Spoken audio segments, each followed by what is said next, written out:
निपक्ष व निर्भीड वृत्तपत्र दैनिक आत्ताचा एक्सप्रेस। एवढा मोठा पर्यटन महोत्सवाचं आयोजन तुम्ही पाहणी पण केली, काय सांगाल तुम्ही? महाबळेश्वरमध्ये पहिल्यांदाच महापर्यटन महोत्सव आयोजित केलाय। खरं म्हणजे एक पर्यटकांमध्ये उत्साह आहे, उत्साहाचं वातावरण सगळीकडे पाहतोय।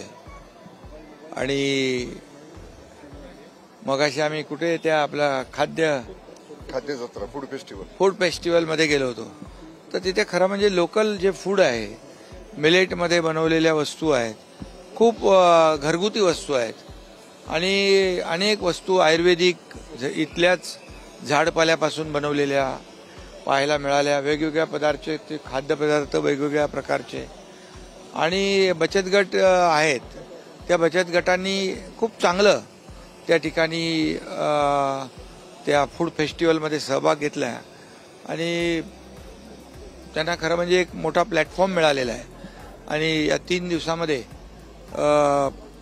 खूप मोठ्या प्रमाणावर पर्यटक येत आहेत। आता तिथं गेल्यानंतर गर्दी होती, आता संध्याकाळी सकाळी खूप खवय्यांची गर्दी होईल आणि प्रत्येक पदार्थाची त्यांना चव चाखता येईल।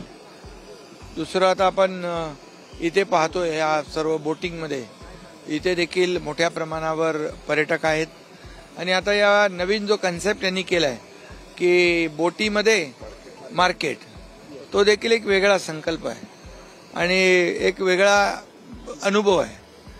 त्याचबरोबर आता आपलं इथं लेझर शो आहे, लेझर शो इथं होईल आणि किल्ल्यांचं प्रदर्शन आहे, शस्त्र प्रदर्शन आहे। त्याचबरोबर हेलिकॉप्टरने राईड पण होती आहे, हवाई राईडचा देखील अनुभव पर्यटकांना मिळतोय। असं एक सगळ्याच प्रकारच्या या ठिकाणी पर्यटकांना आनंद देणाऱ्या बाबी या ठिकाणी हे केलेलं आहे। मला वाटतं याला खूप मोठा रिस्पॉन्स या ठिकाणी मिळतोय आणि टेंट सिटी पण आहे। टेंट सिटी देखील त्याचं देखील मला वाटतं बुकिंग सगळं झालंय आणि 87% पहिल्या दिवशी 87% पहिल्याच दिवशी, म्हणजे या मला वाटतं 3 दिवस कमी पडतील। तुम्हाला पुढच्या वेळेस आणखी मोठा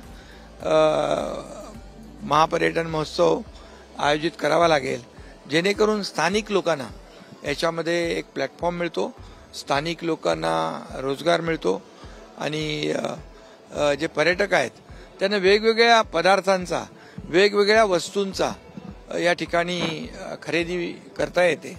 त्यामुळे अशा प्रकारचे महापर्यटन उत्सव वेगवेगळ्या ठिकाणी आयोजित केले पाहिजेत।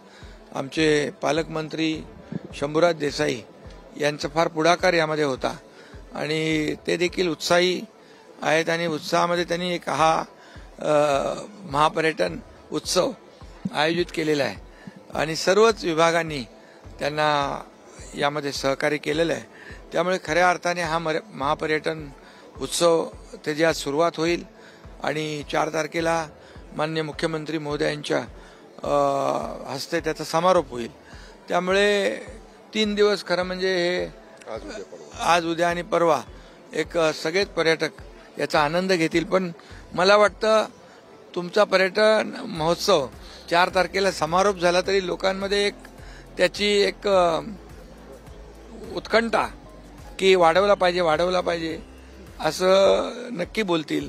पण तुम्हाला पुढचा महोत्सव जो आहे तो जास्त दिवसाचा ठेवावा लागेल आणि मी कलेक्टर आणि सीओना देखील सूचना केली, पालकमंत्री त्याचं कोऑर्डिनेट करतील की जे आपले महिला बचत गट आहेत, या महिला बचत गटांना हे त्यांचे पदार्थ जे आहेत, त्यांच्या वस्तू याचं ब्रँडिंग आणि मार्केटिंग करण्यासाठी आपण जिल्हा नियोजनच्या माध्यमातून त्यांना एक प्लॅटफॉर्म उपलब्ध करून दिला तर म्हणजे एक मोक्याच्या जागेवर आपण इन्फ्रास्ट्रक्चर उभं करून दिलं आणि रोटेशनमध्ये आपण त्यांना महिला बचत गटांना त्यांचे पदार्थ आता बघितले पदार्थ की अरे वेगवेगळे एकदम म्हणजे खूप चांगले पदार्थ आणि वस्तू या ठिकाणी त्या फूड फेस्टिवलमध्ये पाहायला मिळाल्यात, तर लोकांनाही त्याचा आनंद मिळेल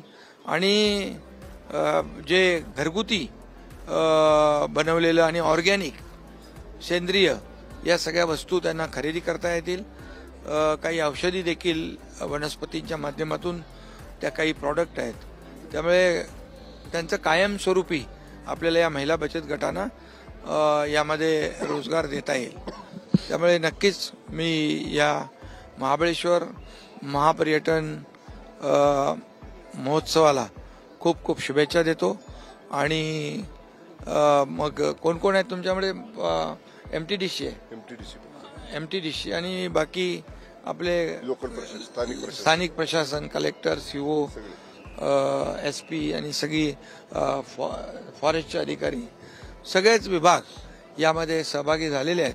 त्या सगळ्यांचंच अभिनंदन करायला पाहिजे आणि उमेदचा देखील मोठा सहभाग यामध्ये आहे, त्यांना देखील शुभेच्छा द्यायला पाहिजे. कारण पाहिल्यानंतर एक वेगळा अनुभव पर्यटकांना यामध्ये मिळेल. ज्या पद्धतीचा महोत्सव महाबळेश्वरमध्ये होतो तसाच कांदाटी, सोळशी खोऱ्यात आणि कोयना खोऱ्यात अशी मागणी स्थानिकांकडून, कारण त्या ठिकाणचं पर्यटन सुद्धा यामुळे वाढेल असं त्यांचं म्हणणं. त्याच्या बाबतीत देखील मगाशी आमची चर्चा झाली, पालकमंत्री, जिल्हाधिकारी आणि इतर अधिकाऱ्यांच्या बरोबर.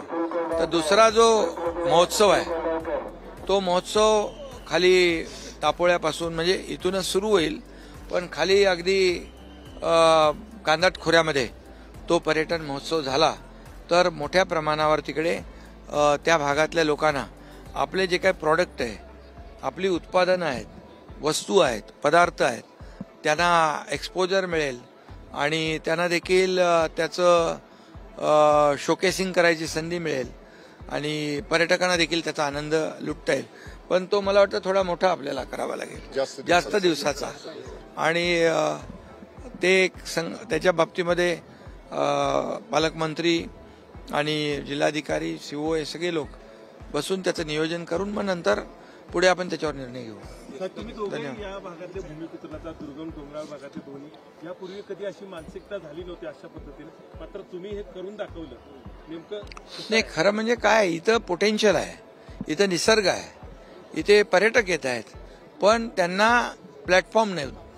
आता तुम्ही प्लॅटफॉर्म दिलाय आणि म्हणून यामध्ये नवीन नवीन आता इथं विकास होतोय, खाली कनेक्टिव्हिटी वाढती आहे, नवीन महाबळेश्वरची संकल्पना आहे, त्याच्यावर काम सुरू आहे. दुसरं सातारा, कोकण सातारा आपण जोडतोय पुलाच्या माध्यमातून, त्यामुळे ही नवीन कनेक्टिव्हिटी होती आहे. त्यामुळे त्याचा देखील फायदा इकडे येणाऱ्या लोकांना होईल, इकडच्या स्थानिक गावकऱ्यांना होईल, भूमिपुत्रांना होईल. त्यामुळे सरकार म्हणून अनेक निर्णय आपण गेल्या 2.5 वर्षात घेतले, तसेच निर्णय यापुढे देखील आम्ही सरकार म्हणून घेऊ.